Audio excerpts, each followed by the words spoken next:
Today, my topic is the significance of the wheel of life in Vinaya and its pictorial descriptions. Anyway, so it might be a little boring at first, but then later on you might have some picture to see. We must also understand, according even to the Agama in Chinese, in the Samyukta, if it equivalent like a Pali Samyukta Nikaya, but in the Chinese called the Sutraka Agama. In the Sutraka Agama, not long just after the Buddha attained enlightenment, actually the Buddha, even while he was still in under the Bodhi tree, he was thinking, you know, that there's a path that actually for somebody who can really overcome the problem and overcome the problem and overcome all the sufferings. So, and what are they? And he was thinking about that. According to this Chinese say that, so it was because what we call the four foundation of mindfulness, what we call satipatthana. Okay, and then definitely he have a very simple list of what the satipatthana is about, and then he also further said that, you know, if anyone that who are not loved satipatthana, then there's no way that someone will be loved the noble teachings. Okay. For those who are not loving the noble teachings, then there's no way to understand the noble path. For those who are not actually understand the noble path, not liking or delight in the noble path, then there's no way to attain what we call the deathless, amrita, right? Amrita, in the Pali was what? Anyway, in Sanskrit, amrita, right? It's called like a deathless the teachings. So, in other words, it's a kind of synonymous as to nibbana or nirvana. So, and those who are not love those amrita or the deathless teachings, then they would not able to be liberated from the death, old age, illness, and sorrow like despair and suffering and so forth, right? So, I mean, this formula is very. Actually, you could find all the time in all the Buddhist texts. That means the way that you, even though in order to attain the liberation, it's because you want to be out of the death, old age, illness, and so forth. Okay, kind of like, you know, kind of become a standard solution. Then after that, actually, when he was thinking in that way, it's believed that the king of the Sakha world, the king of the Sakha world, the Brahma, the king of the Brahma, and he knew that Buddha was thinking in such a way. So that's why he appeared in front of Buddha and reaffirmed the Buddha that actually this is what, you know, the case it would be. And then later on the Brahma said, you know, then the Brahma said, basically the Brahma kind of like saying that, you know, so that's one of the paths that you definitely could reach that, you know, like a liberation. And and then even the past Buddha, or even in maybe in the future Buddha, will have the same conclusion. So that's what basically the king of the Sakha or the Brahmas or the Saha the Brahma was reaffirmed that the statement. Now you could see that there's a red color there. And then he would say, you know, then those people who have that kind of realization, then in the death and the born of the wheel, in that kind of turning of the born and the death, the wheel of the born and the wheel, they will completely destroy, right? Now, this is definitely, I mean, and my topic, as you know, is something about the wheel of life. So this is that how the earliest Buddhist statement, even after the Buddha, it's believed that after the Buddha, right after the Buddha enlightenment, the Buddha was having this thought, and then the Sakha, actually, the Saha, the Brahma, well, reaffirmed that, and then saying that, kind of like, you know, saying that that is how you can cut off all the rebirth wheel, the wheel of rebirth, okay? Now, and then if you look at some other sutra also, I'm not going to quote all, but, you know, some of the sutra here also saying that, you know, one of the sutra very famous in Chinese too, and then I think 1162, something like that, in the number of Chinese agama, saying that, you know, just like a dog, you know, when a dog been bite, you know, been kind of hooked, been with a pole, with a pole.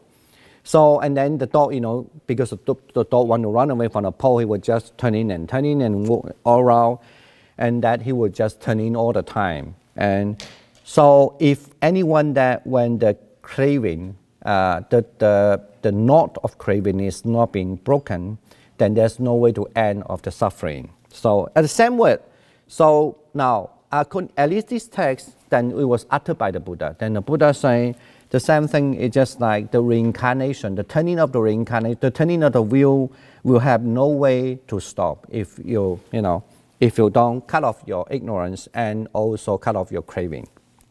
Okay, then the Buddha definitely have a further elaborations of what mean by the cut off that. So in other words, mean if anyone doesn't know what is mean by the rupa, do not clearly understand what is rupa, what is the feelings and so forth, I mean what is the five aggregates, then there's no way that you can cut off your old age, your birth, and sickness and so forth. Okay, the same formula is going on.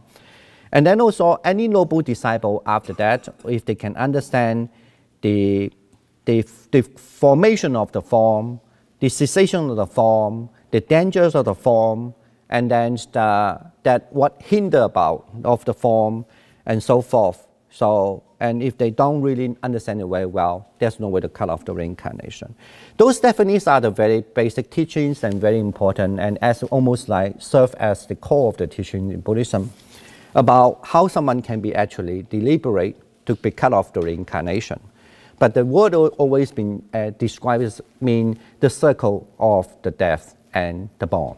The circle of the born and the death. That's how the word is using. Okay. If you want to, actually the interesting that the thing that the word when you say have a long of reincarnation called anavaragro, that is in Sanskrit. Okay. So if you look at the Sanskrit text, the Sanskrit word, basically, it generally means that people who are from the beginners, anyway, from the long run, they have the birth and the death.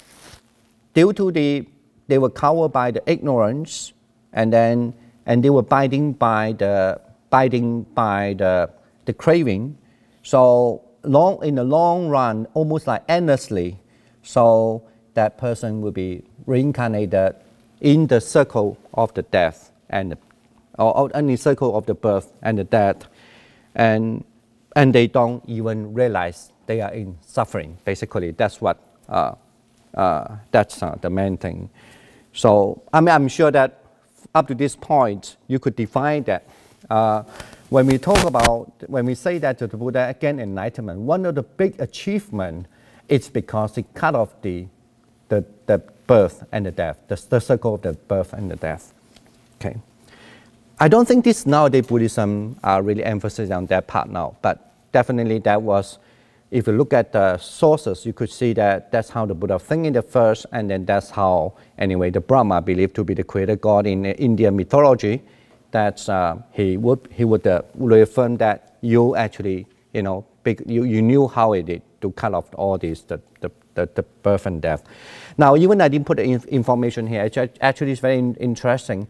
Either in Nikaya or in Agama, so there were several sutras that actually these so-called non-Buddhist priests or non-Buddhist, you could say the recluses, they always accuse the Buddha, teach something which is not necessarily what they understand as a religious idea. Okay, that the main part is about this part, mean cut off the birth and the death.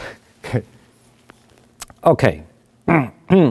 Now here I just want to put another term in Pali, anamataka. Of course, is a term that means endless rebirth. Okay.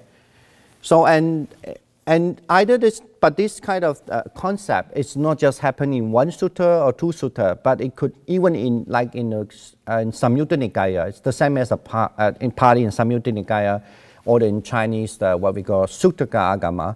So they have many Samyutta, mean any kind of chapters, many chapters are only related to what does it mean, kind of like, start to begin with addressing the endless rebirth, okay? And then how one can be end of the endless rebirth, okay?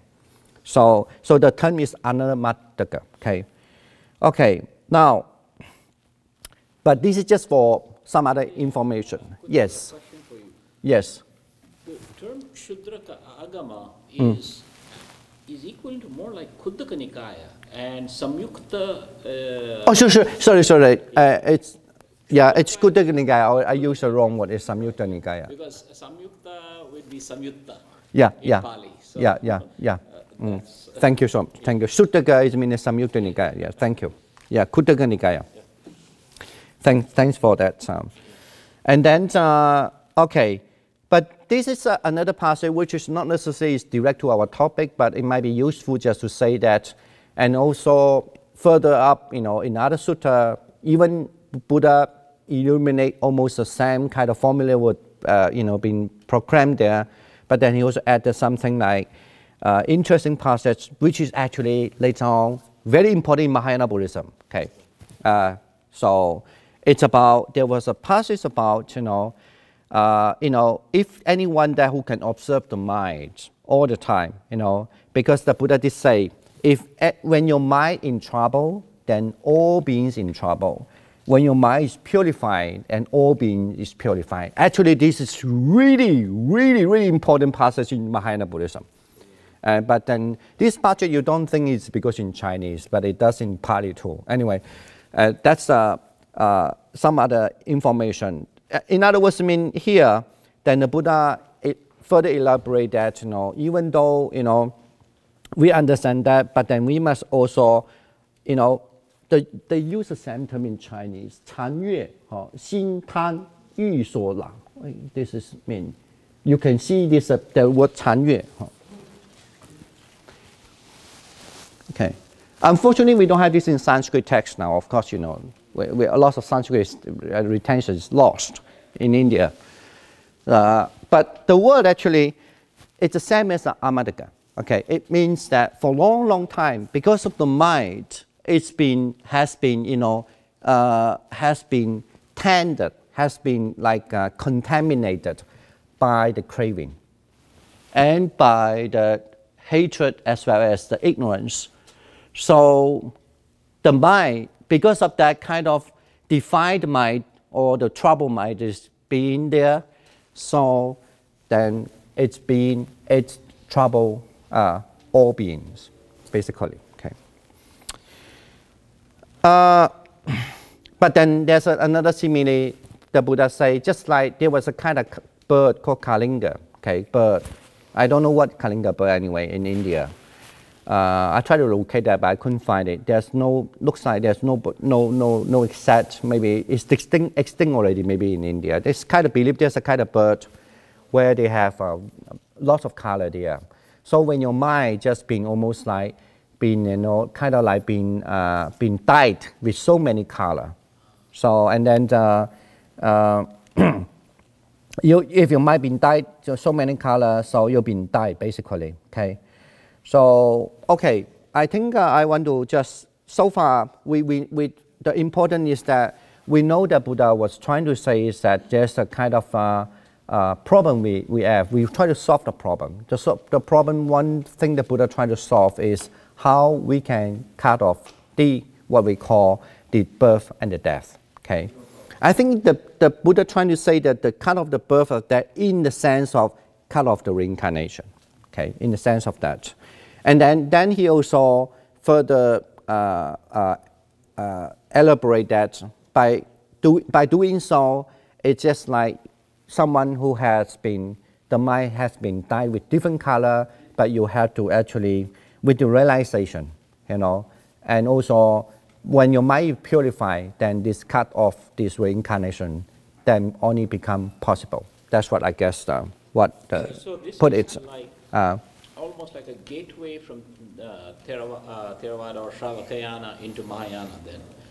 This particular. Yeah, but then the problem is actually, there's a lot of research. The problem is only when you say the mind is defined or the mind is be dyed with different color. Right. So, and does it have taken the connotation of meaning your mind origin is pure or not pure? That was how the Mahayana was really interested about. Okay, okay. And the rest actually, I don't think the Mahayana or even so-called the Sravakayana have any really difference. Yeah, so is this almost like more like instead of chitta, this is more like vijnana? No, it's the use of vijnana, the word vijnana. Okay. It's not the Mahayana chitta then, or?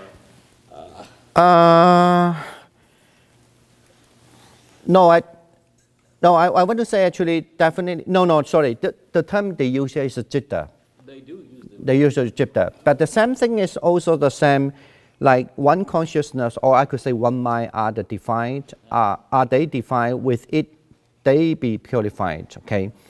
Basically, it's, then the next one quotation what I come from is from the Abhidhamma Kosa, which is, of course, is very important, who study the other traditional Abhidhamma, called Abhidhamma Kosa, right? Not the Pali tradition, but you could say the northern school of India tradition Abhidhamma, quite different from a Pali system, Abhidhamma. Okay.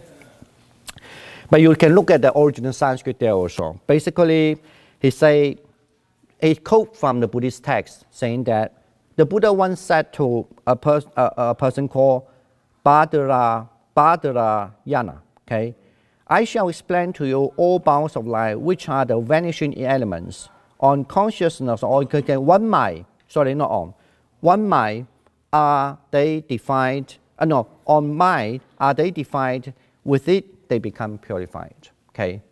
So that's the thing. Okay, now we come to understand, at least that's how one of the approach from Buddhism, saying that, you have to purify the mind, you have to be cut off the reincarnation. Is about the purification of mind. Now we're back to our subject, the subject of what we call the wheel of the life. Okay. First, you look at the pictures. This picture I think is familiar with lots of people who at least have been visited the Tibetan temple. It's often especially the big temple, very important temple in Tibet. When I say Tibet, I mean not necessarily in Tibet. I mean the Tibetan type of temple. They always depict these pictures there. Okay, and of course these pictures is what we understand as the wheel of the life. Okay, okay. Now look at another sutta say that also. Okay, another sutta which is translated by different persons. It's also actually is a Sutta Ragamatu, equivalent to the Kuttaka Nikaya. So also said that the same reasons that people, if they have ignorance, and then they will all the time being turned in the wheel of the death and the birth, and the death and the birth. Okay, all right. Look at the Chinese, because this is special for Chinese people. So anyway, in different time of the China, they translate the text even from 2nd century, even up to the 5th century. So this kind of term relating about the person was, having the circle of the death and the birth and the death. It's always been depicted in many ways. Okay, sometimes they depict that this kind of the dying and rebirth. I mean the process of rebirth. I mean the birth and the death as in a circle. So just like the wheel, like a car wheel. Okay, in a certain sutta. But then in another sutta, it also say that it's like a car wheel that there's no end, okay? And then sometimes actually interesting, which is mostly from the Central Asia kind of understanding, they always depict that almost like the fire wheel. The wheel of fire, what I understand is in those days, you have this magician, the acrobat people, they have the fire, they turn the fire, right?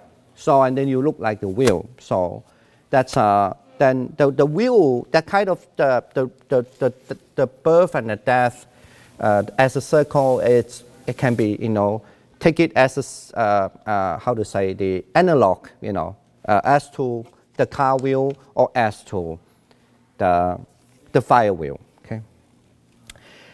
Now, don't be surprised. Actually, you thought that's Buddhism on it. It's not true, because in India, actually, Even this like the conical, like Harashacharita, Mahabharata, Markandeya, Purana, and those things.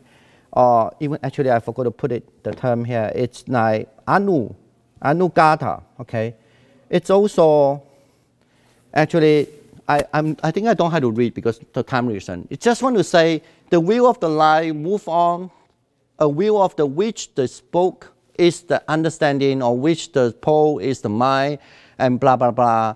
So and then which bounds are the group of the senses, or which the outer rim is the 5 Greek elements, and so forth. So this actually the understanding of the wheel. Even if you look at the data back to the Indian sources, very old sources believed to 2,000 years or 3,000 years ago, and you do also have this kind of culture there. You could say in India to talk about there's a wheel of that. Okay. What about later on in Pali, the Visuddhimagga by the Buddhaghosa? And then the Buddhaghosa also, when he started to describe about the dependent origination, Paticcasamuppada, right? And he also used the wheel to explain that. But the wheel is a little different, what he's way explaining. He was thinking that actually the outlook, what we call the ring, is as the, what we call OH, right? And the core, what we call the hub, of the wheel, is as the craving or the ignorance. And there are 10 poles there, 10, what we call the pokes, and the 10 pokes and represent as the other 10 factors of the dependent origination. Okay. But in any way, but interesting, but the commentary again actually saying that the word called Chakavataka is also can understand as a Arahata Gadi Yanta. Okay, anyway. And later on, another commentary which exists in the 11th century, and he written a Pali commentary commenting on, anyway, the same thing about the Chakravata. That means what mean by the wheel, okay, called the Chakavataka. So, and he say that actually the wheel, it had to be understood as an Arahata Gadiyanta, it means it's a kind of container built on the ring of the wheel. Okay. Okay, let's just look. Dhammapada has got that wheel, where in the Dhammapada they say the ox, it goes. Yeah, but that Dhammapada wheel, like that means Manopupangama Dhamma, Wahatopada, right? Chakangwa Wahatopada. No, yeah, but that refers to as the wheel of the cart, a car or the cart, right? Now, but from the 5th century is quite interesting. The understanding of the wheel is kind of like, people take it more not the cart, but more like what I'm going to say. It's as what we call the arahat, called the arahata kati yanta. It's a yanta. It's what it is. It's like that. So it's. Do they have the fire wheel also? No. No, only just this. Then later, that's why we will begin. Let me finish and then please, yeah. So just say another like say in China also, So, but actually there was because that has to do with what we are talking in the Vinaya, how to depict the dependent origination. Okay. And then if you look at just look at the picture, there were different kind of wheel there. Okay. All right. Anyway, so. But if you look at a little bit later literature, like Divya Vadana by the Gunabhapa, anyway, that's a dependent sources, but you do have in Chinese too. And then Vinidadeva also, but they understand the wheel at that time. It's actually the wheel as the wheel I will just put in the pictures, mean that that wheel, you could get the water. Okay, the mean called water wheel. Okay. And when you mean Chinese sources, are you saying Chinese Buddhist sources or Taoist? No, the Chinese Buddhist sources as well as the Tibetan sources. Okay. And then also one of the sutta which translate by what I'm going to quote later of the one of the Greek translator Vinaya text, and he also in other sutra called the Buddha said about impermanence. Okay, the sutra of the Buddha or the sutra of the impermanence say that you know, people are circling in this tree rhyme of the word, okay? Just like, you know, just like the wheel that we're getting water, you know, so just like this one, okay? So, I mean, of course you could say they might be later. So the translation might be later. That's why, that's how they have get this idea. We don't know, okay? It looks like in earlier time, the wheel just mean the death, and it's kind of more kind of like metaphysical, right? And then it become kind of like there's a material there, like what kind of wheel, you know, for people to imagine about it. But then like the sutra was translated in the 7th century, and then looks like the understanding of the wheel, it become different. I mean, like actually this just what the picture saying that. Then you have the wheel that you can, you know, get the water or go running again and again. And then, of course, in India, then you also have a different shape. When you say this kind of wheel, there are two types. One is called the Noriya, one is called Sakya. And then there's another term called Rahat. Remember these three terms first a little bit, okay? And accordingly, actually, the Noriya is what I just put the pictures. In other words, the Noriya is kind of like, it just, we get the water, but they don't have the hanging, okay? Look at it. It was just like going round and round, and there's this is O1, and then you still have the, like a container will get the water, right? So, and then also, but this is now, this is a modern running machine, but the old one, because of the water flowing, so it just pulling down. And when they get the water over there, the water ultimately will just pour water over this a kind of tube so that they can collect the water, right? And then when you say this is Sakya, it's a kind of, some people believe it's a little later. So a kind of the water wheel is different is that they will kind of like can prolong, right? Like they can go deep down in the water, right? And then just get deep down. This container we can hand down until there's a river over there, right? Look at, there's a, you kind of like, you know, more, or you could say more efficient in some way because you could have much more container, you know, to get the water. Usually when you say there's a Rahat, that's actually Sanskrit, it's the Indian word, I don't know what. But I always think Rahat looks like Arahant. Yeah. You have to understand actually the Chinese always translate the word Arahant as Rahat, Rohan. But some people think that the Chinese translation was not good, but it's not true. Because in Central Asia, actually they don't call Arahant. They call Arahant as Rahat, okay? They always omit the A, okay? So I don't know. I guess that has something to do, might be the Buddhist culture what. So they call that kind of system called Rahat, usually been understood. You see here they have the holding the water down there, but then they might have the animal trying to pull in the wheel, right? Okay. So so that's okay. Okay, just I have a little. So anyway, later on, this kind of, I'm not expert on this, but it just like somehow been understood, the Sakya kind of technique been introduced to India. Some believe that actually was original from Persia. Okay, that's why sometimes we have a term called Persian water wheel. Yes. The Q gives it away as Persian. I say, okay, could be. Q in Sanskrit, so. Yeah, that's true. That's true. Okay, yeah. Anyway. That's good. Good. Okay. Now, I had to back to the Vinaya text relate to what our topic is about. So I don't want to spend too much time. Basically, I want to say the text will translate 703. You must understand, actually, during the 7th century, the Tang dynasty, like the China, even stuff from 4th century China really think that they are one of the very powerful country that love Buddhism. Okay, and their king also really wanted to proclaim he is the monarch of the, how to say, the monarch of the Buddhist, you know, like a Chakravarti, something like that. So the monarch king. Anyway, during the 7th century, certainly, because also 7th century, if you understand Chinese culture, it's also open every market. And there are lots actually Persian people, Indian people, the Southeast Asian people even, from the seaside, they also live in China.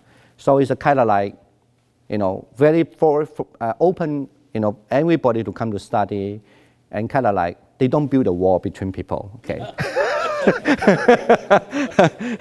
It's a place like that.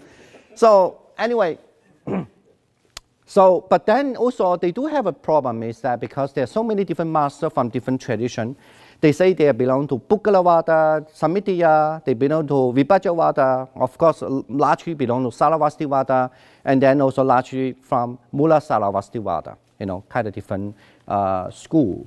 You could say the Shravaka school. I don't like to use Hinayana, okay? The Shravakayana school, okay?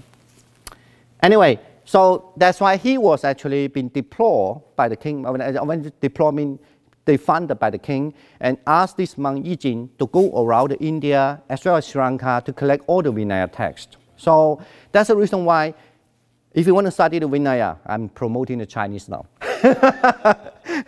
You got to learn Chinese because almost all traditional Vinaya texts, the Shravakayana translated into Chinese, okay? Now, today our story, of course, is not necessarily very accurate, not necessarily always been understood by the party, like a Vinaya, but then that definitely from Mula Sarvastivada Vinaya.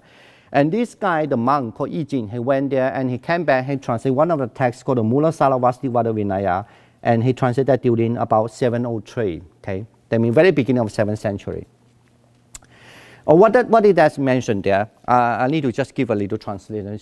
I don't want to say all, but basically at the time it said that by commenting how one be observing the food in one meal a day. Okay, I'm not explain that, but there's a story about the Shiksha. Okay, you know that those who study Vinaya know there's a chapter called Sikha, right? And then in Sanskrit called Shiksha, and they said that at the time the Bhagava, the Buddha, was in the Kalandaka. Actually that was in the Rajagriya, okay? At that time, the Sariputra, the Moggallana, he's always actually going to the going to the hell. And is going to ghosts, hungry ghosts, and the heaven with his kind of the loving kindness meditation. He could see all this kind of thing. He could stay there and observe it well, okay? So, and this kind of places, of course, in the hell, a lot of torture which he has seen, and in the ghosts, a lot of people the ghosts are fighting for the food. He's seen that, and he have seen in the hungry ghost place. Hungry ghost place that they are thirsty for everything. They don't get it, always get it well, but for the animal kingdom, they're always fighting for the food. And then in the heavenly, they always see the people are very suffer because the loved one leave them, always about love, okay? So, and then of course in the human is because fighting for the food, lodging, everything, okay? So, so that's why the Moggallana, because he's always having this supernatural power, he could use his loving kindness and to see those things. And then he always tell people that you should do a good thing. Don't doubt about the triple jab, basically something like that. Otherwise you will be born something, at one of the places. Because of this, so a lot of people were very happy to hear that from the Moggallana. And then they always say, oh, thank you for your Moggallana Bande, so my blind eye, now I'm not blind anymore, and so forth, So, and then these people, after hearing those stories, I won't say story, that means the Moggallana own experience, so they definitely will become a good person, okay? Because of that, they always come to learn the teaching. So there are lots of people come to, whenever the Moggallana is there, they always come to, look for the Moggallana. And then the Buddha was wondering, why sometimes these people are so noisy? What's happening? Okay. And then Ananda replied.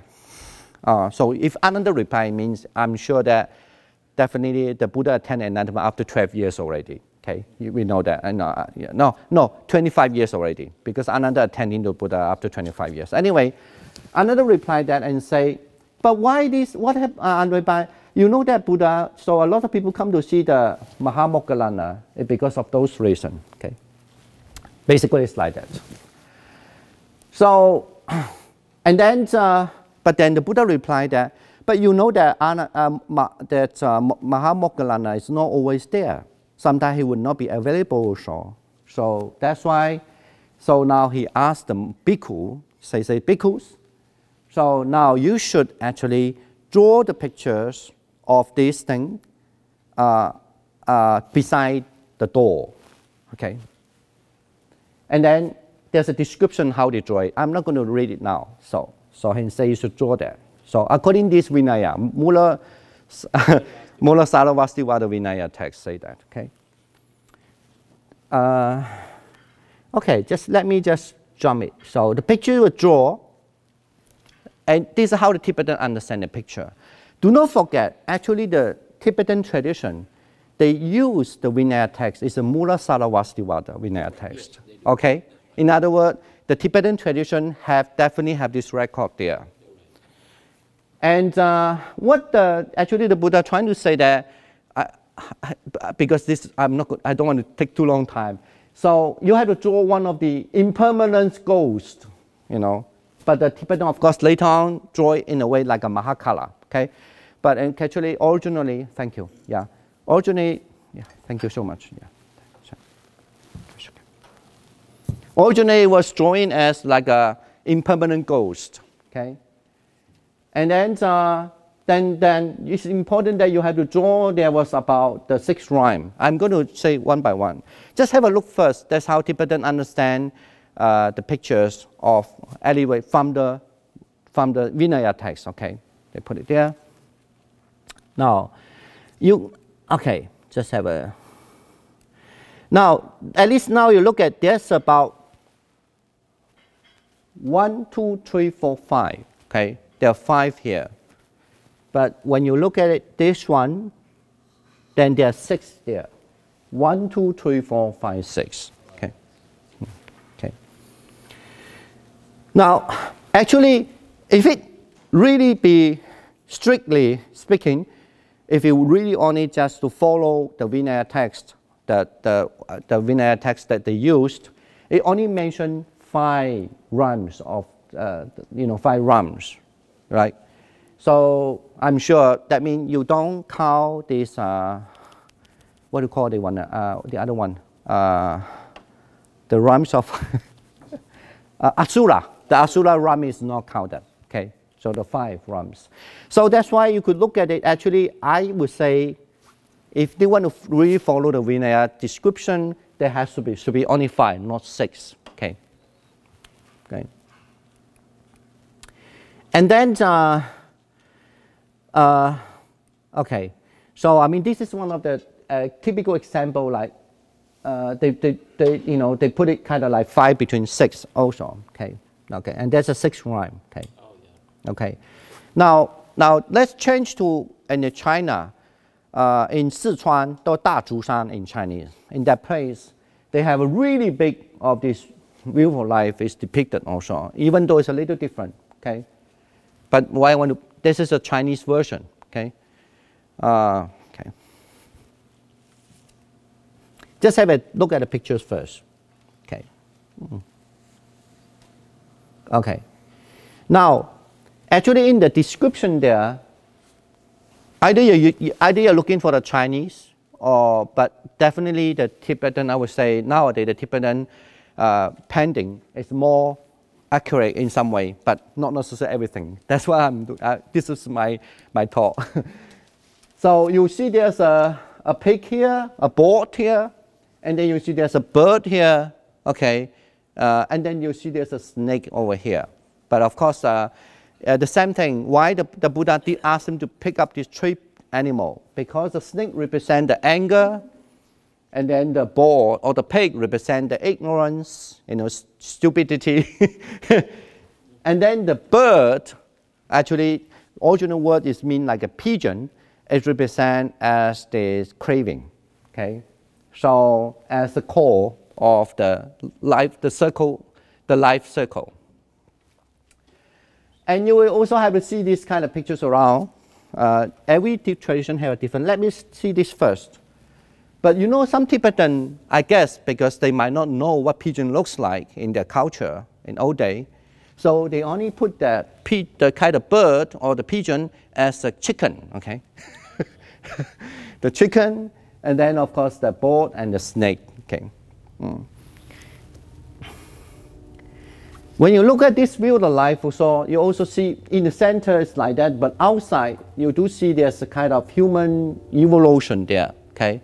And you could see there's a dark color and a white color, because actually I think this is it's not from the Vinaya text, okay? But the Vinaya text only wanted to say the circle, what the Buddha suggested, you should put this painting there, you know, to look at this kind of life circle. Must understand there's a birth and a death. I think this is how the Tibetan way of putting it. The dark represent always the bad side, the white represent the good side. In other words, but there's still even a good side or bad side, there's a kind of evolution there. There's a process, okay, going on. That like a good and bad, bad and good, good and bad, bad and good. Okay.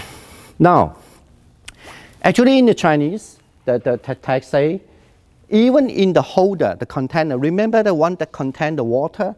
And that's what the Buddha say in the Vinaya text. The container of that of the wheel, so has to, you know, you have to put the image about the being death. Anyone who was born, showing the head. Anyone who is dead, showing the legs. Okay. Now, if you look at this mirror, which is actually in a Chinese cave, not in the same place, then you could see the head here. But these are destroyed almost already. But in the Chinese mirror, and that depict the death. Okay, these depict the born of a person. What? Back to these pictures. This carving, sculpture, very huge, big, very big. Okay. You see this is how the Chinese understand the time. What the view of the death and the birth of the people who are depicting the born, the birth, and depicting the death, they put it in such a way. But it's interesting, sometimes it's a human form, sometimes it's an animal form, and then like a pig to the tiger, tiger to the what, different animal. Well, we definitely have no sources to see why they want to put it that way. Maybe just artist invention, we don't know. But how many in the animals? 18. 18. Yeah. So we don't know, but definitely we know that different type of animals, snake to something, to fish and so forth, right? You know, maybe that's another way they want to, this artist maybe invention. But one thing is they put it interesting is they do put the head and the end of it, like a leg or the tail, whatever, the end of the part of it. Okay, okay. I think I need to skip this one because this is I don't want to take too much time, but just have idea. So it's like, look at these pictures now. Not beside this one, this is about 5 realms of the existence, and then outside there are 12 of it. What are these? These depict the dependent origination. Okay. But I mean that will be helpful for you when you go to even in a Tibetan temple. I went to several Tibetan temples, which is believed to be very important. They definitely have these pictures there. So, and then according to the Chinese Vinaya, I mean the Mula Saravastivara Vinaya, it said that ignorance had to be actually depicted. I will just represent that time by the Rakshas. But usually in the Tibetan pictures, they represent a woman there. I don't know whether they represent as Rakshas also, but people thought it's a woman. It's not. It should be understood as a Rakshas. Okay, and then and so forth. Interesting. Formation is depicted always like a clay. You saw the people making something, a clay, making a pot as a formation. It's believed that was taught by the Buddha. Okay, please understand. This is a Vinaya, and believed to be taught by Buddha. The Buddha said you should paint the pictures.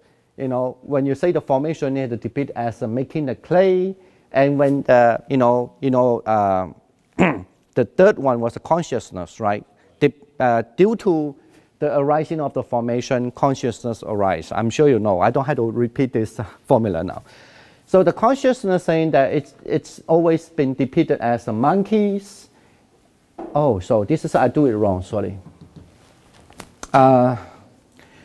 Sir, I forgot to translate this line. It's a Namarupa. I think I did translate, but anyway, the Namarupa here, but I do translate, sorry, about the name and the form. Okay, the form and the name depicted as a writing boat. Okay, as writing a boat. So I always take it the boat as the rupa, and then you know, the one who write the boat or state and the nama. Okay, and then the 6 spaces always depict at here. According to the text, say the 6 organs. But in Tibetan, usually put as a house. And when you look at the house, they have 6 doors. No door. There's a door, windows there. Okay.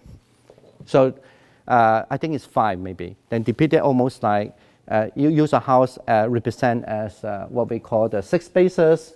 And then of course, what I mean by contact, usually you will see they have the woman and man, you know, like embrace together. But some of the picture, they put it like just like massage, kind of like that. Okay, that means the passa or contact. Feelings is always depicted as, of course, then you see the pictures of people happy and not happy. And the craving is always depicted as they brace each other, like having fun time. Okay. And grasping, it's also always, they do have the picture. I forgot the other pictures now because I didn't thought I would talk about this. But the grasping always depicted as someone holding the water. I don't understand why, but I guess it's maybe too much to do with the sadhu in India. So the only thing they were attached to is they must have the water pot with them all the way. I think so. Upadana, right? The grasping. Yeah, always holding the water. So, but my imagination is my imagination is maybe thinking that. So because when I was in India, I saw a lot of sadhu. They feel really delighted holding a bottle, like all the way walking, almost like that's the most precious thing they have in their life. Yes, like, that's how I understood it, maybe. And then becoming depicted as a Brahma god, but sometimes in Tibet it's different. Okay, and then the birth is depicted, of course, like somebody having giving delivery, you know, giving a baby.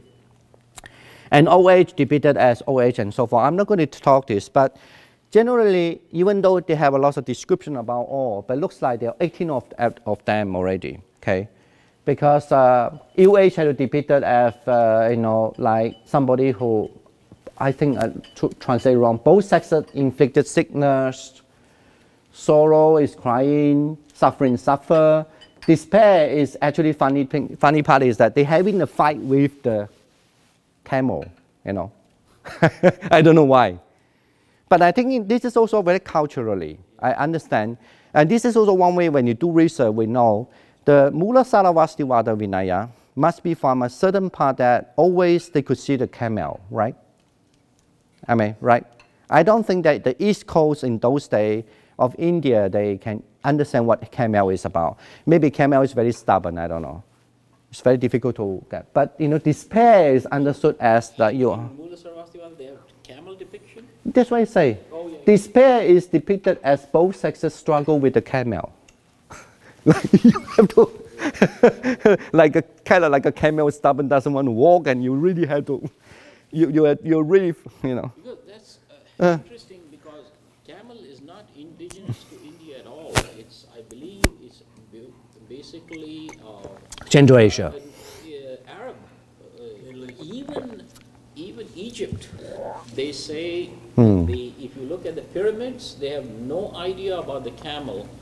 It's only after the coming of Islam that the camel became part of Egyptian culture. Really? Not before that. So I don't know how that camel came so early in Indian culture. But for sure the 7th century that the Indian definitely know that. This is 7th century AD, right? No, that it's translated to 7th century. It could be even earlier, right? Yeah. It's translated into Chinese at 7th century. Yeah. Right. Though you might have had Arab traders coming, that always was there. So even if it's not indigenous, they could look But you never know, maybe they don't have enough sources, and when you look at the Buddhist sources, they might have a different opinion too of how, when the camel came. May not be necessarily from India original, but it could be actually exist in a certain time, in a certain place too, you know. Well, we don't know, yeah. Anyway, now you somehow, when you look at the pictures, you have a more clear thing to understand now, okay? I almost end then, but before I want to say one thing that I put in the Chinese first for people who read Chinese. It's very important. It's, what about Nibbana? Okay.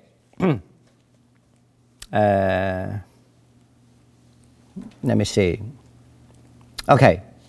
And then, accordingly, actually, look, when you look at Chinese, the Buddha say, on top of the impermanent ghost, the one, you have to put one white mandana. Okay, yeah. In earlier time, the mandana in Pali would mean round. Yeah. Yeah, just only round. That doesn't to do with the nowadays the mandana. The round. He saying you have to put the white round. The white round is represent the circularly pure, the image of circular pure. So in other words, mean the circular pure of the Nibbana. Okay. So in other words, mean they should have the white routing on top of it to represent the Nibbana. So now, if you are back to looking at the Tibetan, sometimes they do have that. No, but somehow I remember when I was in a temple, even in China. Once I went to one of the famous Tibetan temple. They always thought that's a moon. But I guess the original was not going to depict as a moon. It's always depicted as represent Nibbana. Okay? Okay, the white routing as represent Nibbana. That's the reason why in some other of this, the Tibetan with the power chakra picture, sometimes they put the moon and the sun also. Okay? But it's not. And also, generally, anyway, maybe I will just put it, and it's, so maybe for you guys for a question, just before I had the last few things to say. No, you're right about the mandala, because all that word mandala means a circle. Yeah. The mandala means circle. Even our study circle, Dhamma Siksa mandala. This mandala means circle. Yeah, in the original Pali, or even in Sanskrit too. Yeah. All right. And what about in other Saravastivada? Not the Mula Saravastivada, but the Saravastivada, Abhidhamma. No, Abhidhamma. I wish it's Abhidhamma. Saravastivada Vinaya. There's a kind of they have a kind of verses for the Vinaya. They do. I just put few words on here.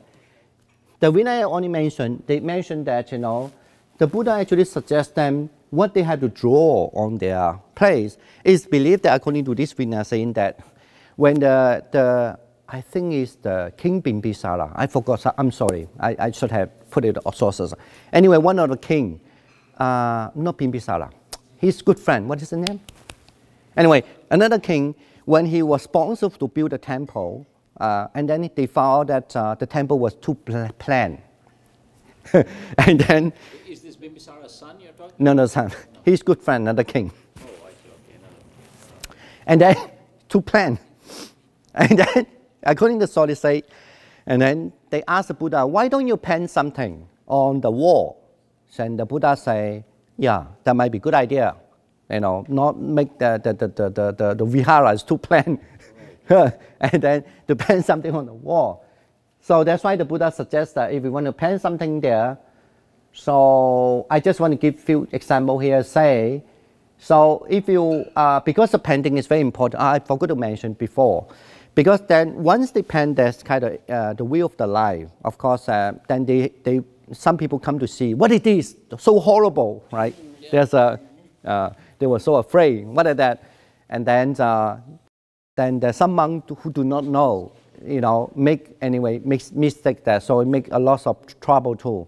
So later on, the Buddha assigned a certain monk who understand it, has to be there to explain to the people, whoever they come, to explain about that kind of view of the life. Anyway, and also that everybody can get the benefit. Not only just wait until the Mahamoggallana is there. So basically that was the main purpose. Anyway, in this in Mula Saravasivada verses also mentioned, actually sorry, in the same Mula Saravasivada also mentioned that when the king asked the Buddha to say that, and the Buddha answered that, if you want to paint the thing, so you cannot, especially, you don't paint the beautiful people around and then having a good time with the flowers, okay, basically, something like that. But if you want to paint the thing, then what you should paint in the monk's room is the skeleton and the corpse, okay, on the monk's room. And you, or sometime, and then also on the door there, you have to paint the guardians. Right. But the guardian has to be smiling also. Or otherwise, you can paint the yakshas. If it's not the guardians, but you can paint the yakshas on the doors. Okay? And then that they having the stick and, you know, kind of thing that, you know, to scare the evil things. Well, I guess, and then also, okay, if it's in the kitchen, then you have to paint the gods offering beautiful food. But if it's in the storeroom, then the yakshas holding the bag, having a lot of good stuff on the bag, okay? Well, anyway, even though certainly now if you look at the history, you don't know, you quite suspect that whether the Buddha really said that way. But definitely that depicts in that time of the culture that how they really actually trying to, why the temple have lots of painting around, and then just as a kind of being a kind of teaching tool, you know, and also to please that, to please or to teach the people who come to visit the monastery, the temple, okay. Well, actually now let me just wrap up the thing simply. I just want to say, of course, when you look at the Buddhism, sometimes from the very early texts, the teaching itself is just tell us that the Buddha was mentioned very clearly. Without the Satipatthana itself, then you would not have able to progress to at the end of the liberation or Nibbana. But then the word, what we call the cycle of the death and birth is mentioned. But then later on, the cycle of love and birth, it's the cycle of the birth and death can be understood differently. We don't know what is later on, even during the Buddha's time. But then for sure that if you look at the Vinaya, Mula Saravasivada Vinaya, and then the birth and death, the cycle of the birth and death is been really, believed that to be taught by the Buddhas, understood as the kind of the Rahat style of the wheel, not the cart, not the wheel of the cart, but the kind of the wheel, which is that they will get the water, what they call it, called a Noria wheel, or you call it as a, like a, what you call the Rahat wheel, okay. But then also another thing that interesting us is also that sometimes even we do go to a Tibetan temple, mostly in Tibetan temple, my understanding, you see this picture. Even in China, there are very few of them only. Like I just pick up either in the very earlier cave, actually in Ajanta also, Ajanta cave also they have, but it's completely destroyed. Just you could see a little bit there. So, but in Chinese, also in earlier cave, that you also have such a very similar depiction, you know, of the pictures. But but sometimes, even though, at least to me, at the time, I thought, okay, everything in Tibetan tradition, maybe they come from a very later thing, like because Tibetan Buddhism mostly start from 11th century, right? But then actually, if you look at this side, sometimes the Tibetan also, they do follow a certain tradition, at least from the Vinaya. This is as one example, that that's how the Tibetan put it, that actually these kind of pictures not come from Tibetan tradition per se, like a Mahayana, but they actually from a Sravakayana. So anyway, I hope that you enjoy the talk, and then and I hope that you will be out of the samsara one day also too. Okay, thank you. Sadhu, sadhu, sadhu. Thank you.